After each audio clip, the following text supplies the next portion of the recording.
Right. So, this video is not made for the purpose of starting fights. I mention that up front because the easiest way to talk about this concept is by contrasting it with this one. And I have yet to figure out how to talk critically about this one without starting fights. And believe it or not, I do not bring up the carrier bag theory of fiction to scold the capital H hero or tell him to stop doing what he does, so much as I would like to use it as a springboard for asking pointed questions of that hero and his many biographers, such as, is his story truly the only one worth telling? If it is, how joyous can his homecoming to a bunch of non-heroes possibly be? And, once the capital H hero defeats a dragon, can he be content to stay awake with crying infants and take out the trash? Or is his only recourse to run back to mortal peril, where he doesn't have to suffer the indignities of being a lowercase h husband or hut builder? Feel free to file those questions away in temporary storage while I use the androgynous sounds of my voice in attempt to make the internet a smarter place through my scattered thoughts on the carrier bag theory of fiction, first published in 1988 by Ursula K. Guin. Despite being less than a 2,500-word excerpt from a larger work called Dancing at the Edge of the World, the carrier bag theory is a fun but deceptively dense read. And it might damage my nerd cred to admit it, but I did not understand its application to storytelling the first time I read it. The second time I read it, it wasn't much clearer. There were no dramatic cloudbursts, no angelic choruses signaling that an epiphany had just occurred. Just a sour look of consternation creasing my forehead as I tried to process the bizarre words that Miss Le Guin had strewn across the typewritten page. Like, what do you mean storytelling can be non-linear, and features zero violence while remaining interesting, and widen the focus to include multiple protagonists of equal importance? Well, that's not what I was taught.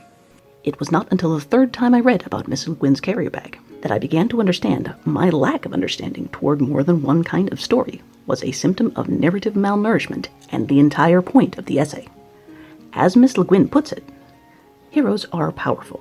Before you know it, the men and women in the wild oat patch, and their kids, and the skills of the makers, and the thoughts of the thoughtful, and the songs of the singers are all part of it, have all been pressed into service in the tale of the hero.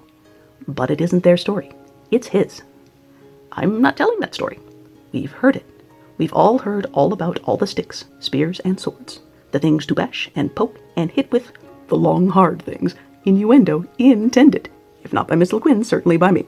But as she was saying, I now propose the bottle as hero, not just the bottle of gin or wine, but bottle in its older sense of container in general, a thing that holds something else. If you haven't got something to put it in, food will escape you, even something as uncombative and unresourceful as an oat. See, the reason the hero's journey tends to get ubiquitously lauded as Storytelling 101 is, among other things, simplicity. There is an obvious beginning, middle, and end. The progression is reliably linear, with a few minor setbacks to make its audience feel like the hero has something to overcome. And there is a single central figure, a chosen one, who inevitably discovers he is the center of his little fictional universe. There may be exotic locales or a colorful cast of characters in this universe, but they all exist to serve the chosen one, not vice versa. According to Le Guin, the story of the capital H hero is pointy, destructive, and concerned with going away to find meaning apart from home and the tribe. The story of the lowercase h husband or hut builder is constructive, community-focused, and concerned with how whatever journeys we go on bring us in contact with items that shape us. The food that sustains the tribe and ourselves, the mementos we keep, the things we thought were precious but ultimately don't benefit us, such that they eventually get left behind to make room for the things that do. Into our bag they go, and out of the bag comes a collection of objects that give an anthropologist's eye view of any given bag holder. Now, it takes effort to write a compelling story with no violence and little conflict, so a lot of writers won't bother. I say that with nothing but love and respect in my heart. Hero stories make good economic sense because writers have deadlines, they already have the story beats down cold, and their audience generally finds them comforting. Whether we produce stories or merely consume them, our brains know exactly what to do with a narrative centered around a hero. And we pretty much know from word one that everything will wrap up in a fundamentally satisfying way by story's end, with all of the wrongs righted and all the audience's questions answered. And I think at least part of the gift that Miss Le Guin was giving her readers in comparing the capital H hero to the lowercase h husband or hut builder was an invitation to ask our storytellers, why should our questions stop when the hero goes home? Isn't life among his fellow hunter-gatherers at least as worth living as the one that could have ended at any moment in the company of irate dragons? Well, interestingly, finding evidence to answer that question is trickier than you might think. Like, a pretty natural thing to do when we encounter a concept like Miss Le Guin's carrier bag theory is search the old memory banks and try to find stories to compare it to, right? And the carrier bag model was published 2 years before Maureen Murdoch's heroine's journey.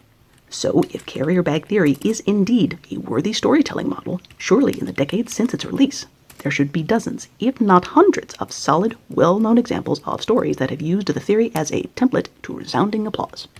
Shouldn't there? Well, there isn't. At least not at a cursory glance. Granted, I might simply be a ditz who does not know how to ask the internet nicely for the things I need. But at least at time of recording, if I do an image search for stories featuring the hero or heroine's journey, I find whole character charts and big pictures of Skywalkers and Everdeens and whatnot in relation to how those characters fit the profile of the hero or heroine. If I try the same thing with carrier bag theory, I get a bright purple book cover with Miss Le Guin's name on it and not much else. And I think one reason it is tougher to point to stories with carrier bag theory in mind is they don't necessarily have telltale earmarks, like an obvious beginning, middle, and end. So pointing to patterns among them is not as straightforward as it is with the hero or heroine. So, without quite as many smart people to grab my notes from as I usually find while researching my videos, I have been left to speculate wildly about carrier bag theory.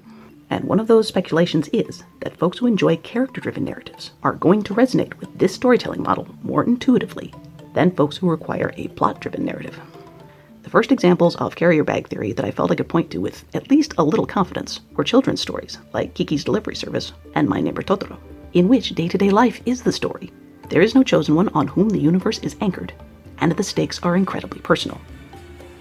Elsewhere in the merry old land of fiction, I cannot presume that wider spread knowledge of carrier bag theory would lead to better sequels, but it does seem like a storytelling method custom built for curious consumers to potentially see phrases like happily ever after and reflexively say, and then what? For instance, the next story I felt highlighted aspects of the carrier bag theory pretty good was Return to Oz from 1985. With a keen regard for how a protagonist's journey can affect their home life for better or worse, the movie treatment of Dorothy's trip to Oz is one that shows it has indisputably changed her, but not necessarily in a way that helps her get along with her fellow Kansassans. Therefore, her various homecomings end up feeling less like victories than something she has to reconcile really hard with, and to decide how many of the amazing things that currently make Dorothy Dorothy are things she can safely share with the tribe versus things she has to hide in her carrier bag for private use. If pressed, I believe I could make a case that The Lion King follows the Le Guin model, in that Simba's journey from home is not nearly as transformative as his recognition that the pride he left behind still needs him. In fact, the quote, journey, unquote, in Simba's case, is less the hardcore character building montage it would be in other films than it is a lengthy lesson from underachievers on the finer points of wasting time. The only way he can be okay long term, while becoming what his pride needs him to be, is to reorganize his carrier bag, removing all the unproductive guilt that holds him back, in order to make room for reconciliation with family and a deeper sense of belonging. And what the hell, the grubs can stay. Like Timon and Pumbaa, they have done Simba more good than harm. And despite not being the most glamorous items in his bag, they are a part of him now. And coming home is actually a theme that pops up more than once in Miss Le Guin's writing. The idea that life may feel like a series of journeys, but there is always a homecoming. And with it, there needs to be a constant reevaluation of how what I bring home fits with me, the other characters in my narrative, and the wider carrier bag of the cosmos. Then again, sometimes our carrier bag is filled for us without our permission. When that happens, it is tough to separate our bag from our baggage, because our baggage tends to be junk that has been slung over our shoulder for so long, we don't even notice we're carrying it. The oldest example I can think of without looking anything up is Oedipus at Colonus. Unlike the broken, blind shambler we see at the end of Oedipus Rex, by the time Oedipus settles in Colonus, he has made peace with the hideous blunders he made as a result of his parents being sneaky and hiding a ton of stuff from him. And no matter how many people treat him like an object of disgrace, he decides to make the most of what little time he has left on Earth, living peacefully with his daughters, and getting passive revenge against the power-hungry sons who betrayed and banished him. As you do. And if you're a theater weirdo who badly needs a culture fix, I cannot recommend Oedipus at Colonus highly enough. It is one of those plays that looks at the likes of The Tempest and King Lear and goes, amateur. And speaking of Shakespeare plays, by far my favorite example of what I see as consistent with carrier bag theory might be Much Ado About Nothing. A story that begins with a bunch of soldiers coming back from a tour of duty. One of these soldiers is named Claudio, and to him, a girl named Hero has become the embodiment of all he thinks of as home. Unbeknownst to her, she has become the picture in the figurative locket Claudio has stowed in his carrier bag, somewhere at the bottom of his footlocker where the guys won't give him shit for it. So when he returns home to find she is an amazing girl, but she doesn't quite fit on the pedestal he has put her on, he has to work through some big feelings, the result of which is, shame. But it is an incredibly human conflict to have to work through. And the story of his growth process starts where Campbell's hero's journey would have ended. Claudio has come home from his journey a triumphant, capital H, hero. The cycle should be complete, shouldn't it? Well, that chapter might be complete. The story of Claudio's part in the war is over for now. And the mental picture of himself in dress blues next to his buddies represents a huge part of his life that never has to leave his carrier bag. But in order to make things work when he is not at war, Claudio needs to cultivate some people skills, and maybe take the fragile porcelain version of Hero out of his inventory to make room for the girl who actually exists and loves him, for some reason. I occasionally yap at the internet about fiction being a Rorschach in which people see what they want to see, but nonfiction is at least as susceptible to interpretation and misinterpretation. So I am aware that I might be seeing things in the carrier bag theory that are way outside the author's intent, and I encourage you to read it for yourself. It is super easy to track down for free online, and I have already used more words trying to describe it than are in the actual essay. And in the spirit of letting the author have the last word on the subject here and now, the novel is a fundamentally unheroic kind of story. Of course, the hero has frequently taken it over, that being his imperial nature. I would go so far as to say that the natural, proper, fitting shape of a novel might be that of a sack, a bag. A book holds words. Words hold things. They bear meaning. A novel is a medicine bundle, holding things in a particular powerful relation to one another and to us. Conflict, competition, stress, struggle, etc.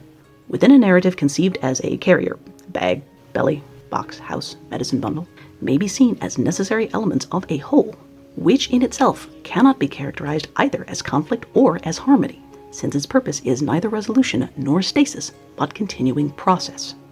That is why I like novels. Instead of heroes, they have people in them. As always, thank you for giving these videos a shot. If you choose to educate me in the comments, feel free to be as respectful or disrespectful as you like. The robots have made it clear that I am not the chosen one, and they measure attention on an absolute scale. Until we meet again, take it easy. Loves you.